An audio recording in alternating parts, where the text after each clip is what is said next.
It's been more than 5 months since the intelligence agencies of the United States reached a solid consensus on a critical issue.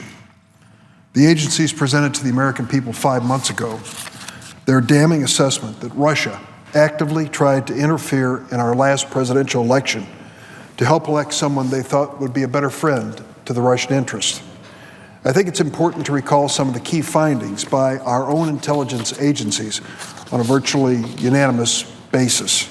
They said, Russian efforts to influence the 2016 U.S. presidential election represent the most recent expression of Moscow's long-standing desire to undermine the U.S.-led liberal democratic order. But these activities demonstrated a significant escalation in directness, level of activity, and scope of effort compared to previous operations. We assess Russian President Vladimir Putin ordered an influence campaign in 2016 aimed at the U.S. presidential election. Our intelligence agencies went on to say Russia's goals were to undermine public faith in the U.S. democratic process, denigrate Secretary Clinton, and harm her electability and potential presidency.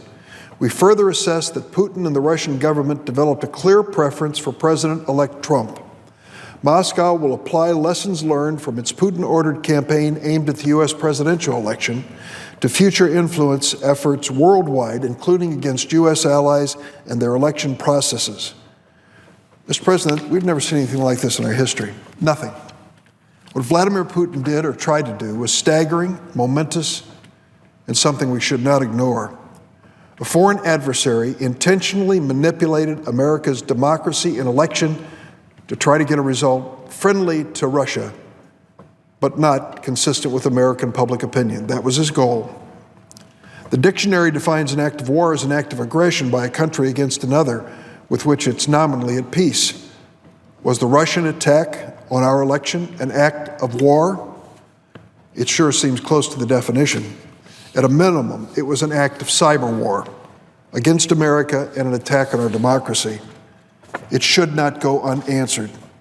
Troublingly, there have been few answers forthcoming from this president and this Congress. What did the White House and the majority party in Congress do to respond to this act of cyber war, to protect against any future attacks? Virtually nothing.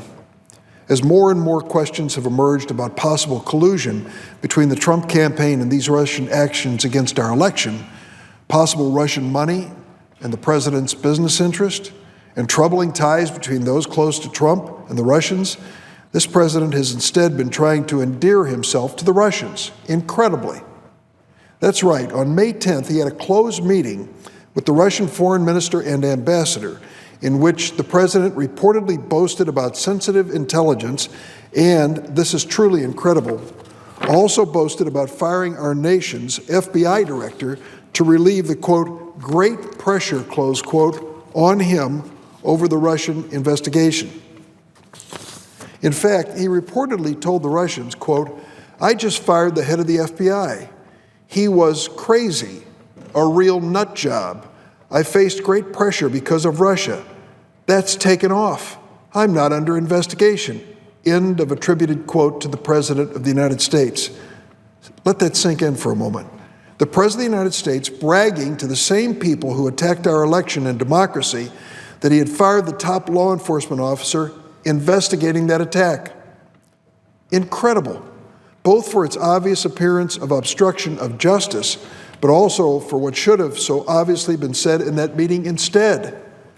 President Trump, instead of a frivolous exchange with a dictatorial regime that attacked our nation, should have had as his first message to the Russians the obvious, quote, do not ever interfere in our elections or those of our allies again, or you'll face serious consequences.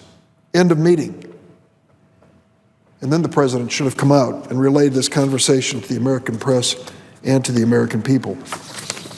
Instead, the president let the Russians bring their own official photographer from the TASS Soviet news agency days into the Oval Office and, get this, excluded all of the American press, just the friendly Russian cameras. Then the Russians gleefully sent out victory tweets of the president's warm and friendly greeting. This is totally upside down. And yet, it only gets worse. Stunningly, it was just revealed Monday night that President Trump asked two of the nation's top intelligence officials in March to help him push back against the FBI investigation into possible collusion between his campaign and the Russian government. The Washington Post reported that President Trump made separate appeals to the Director of National Security, Dan Coats, and the National Security Director, Admiral Mike Rogers.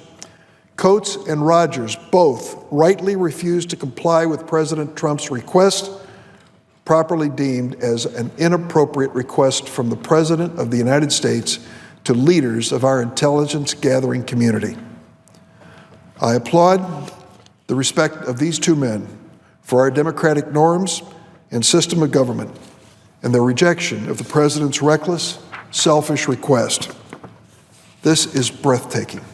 An American president running from the Russians to our nation's top law enforcement agencies, to our intelligence community, bizarrely pleading innocence on a matter of grave national security and trying to undermine ongoing investigations. Former CIA General Counsel Jeffrey Smith said Trump's deeply troubling effort is an echo of President Nixon. Quote, Nixon's unsuccessful effort to use the CIA to shut down the FBI investigation of Watergate, the Watergate break-in on national security grounds. And in his words, these actions were, quote, an appalling abuse of power.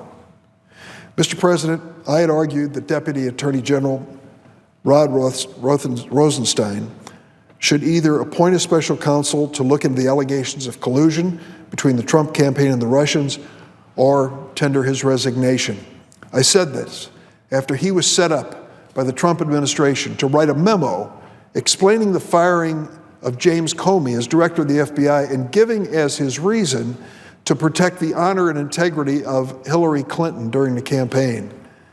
That was a laughable assertion. Rosenstein wrote it. For at least 24 hours, that was the official line from the Trump White House. Then the Lester Holt interview on NBC, and the president came out and said, I wanted to get rid of him months ago. I wanted to put an end to this Russian thing. I'm pleased that Mr. Rosenstein made the right decision. He appointed former FBI Director Robert Mueller to fill this special counsel role. Mr. President, back in the year 2001, that ominous year of 9/11, I first met Robert Mueller. He was the director of the FBI. We worked together on some important issues relative to the FBI. I came to respect him very much. A decorated veteran of the Vietnam War, where he served as an officer in the Marine Corps, a former federal judge, a man of the opposite political faith, but a man who clearly loves this country above party whenever he is asked, a man who has not only risen to the challenge of public service, but excelled to the point where his term as director of FBI was extended, a rarity around Washington, certainly on a bipartisan basis, almost unthinkable these days. But it happened with Robert Mueller because he's smart, and he's principled, and he loves this country, and we know it. I don't think Rod Rosenstein could have chosen a better person. I don't know if I will ultimately agree with his investigation of this critical issue, but I will respect his findings, whatever they may be, because I know that they are heartfelt, sincere, and principled.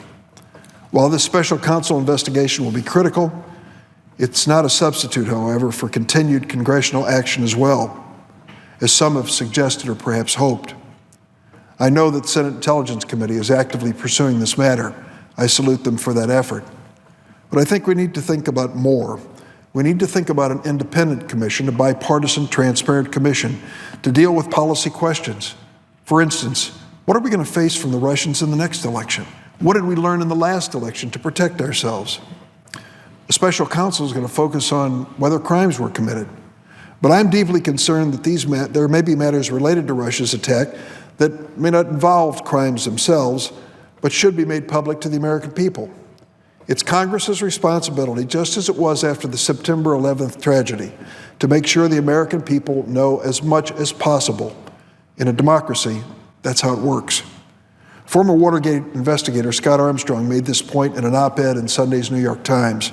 He pointed out how a select congressional committee and a special prosecutor overcame partisan and jurisdictional conflicts to get to the truth during Watergate. He noted, and I quote, "A mature special prosecutor and a well-led congressional inquiry can coordinate over issues like witness immunity. Congress can creatively expand its witness list beyond prosecution targets and fill in critical details from satellite witnesses. If the committee is aggressive and truly bipartisan, it can not only educate and reassure the public, but also legislate solutions to prevent future abuses. Mr. President, there are a lot of parallels between the Watergate era and what we face today. But sadly, one major difference from the Nixon era to the Trump era is the willingness of members of the president's own party to stand up and speak out. Back in Nixon's day, there came a moment when a handful of senators from this chamber changed history. One of them was Barry Goldwater. He went down and met with President Nixon, and he said, "There are only so many lives you can take, and now there's been one too many." Hugh Scott of Pennsylvania joined him, another Republican, John Rhodes, a Republican leader from the House, and they made it clear to President Nixon that what he had done was unacceptable by any standard, and they would no longer stand by him. It took courage for them to do that, and the president saw the writing on the wall and resigned. We're looking for the similar leadership today from both sides of the aisle, not just Democrats, but Republicans as well, to stand up and defend our democracy from Putin's interference. It's been months of relative inaction. It's clear the president is not going to stand up to Russia. It's time for all of us, Democrats and Republicans in Congress, to act for the good of this nation, get to the truth of what happened, and make sure Russia can never do this to our democracy again.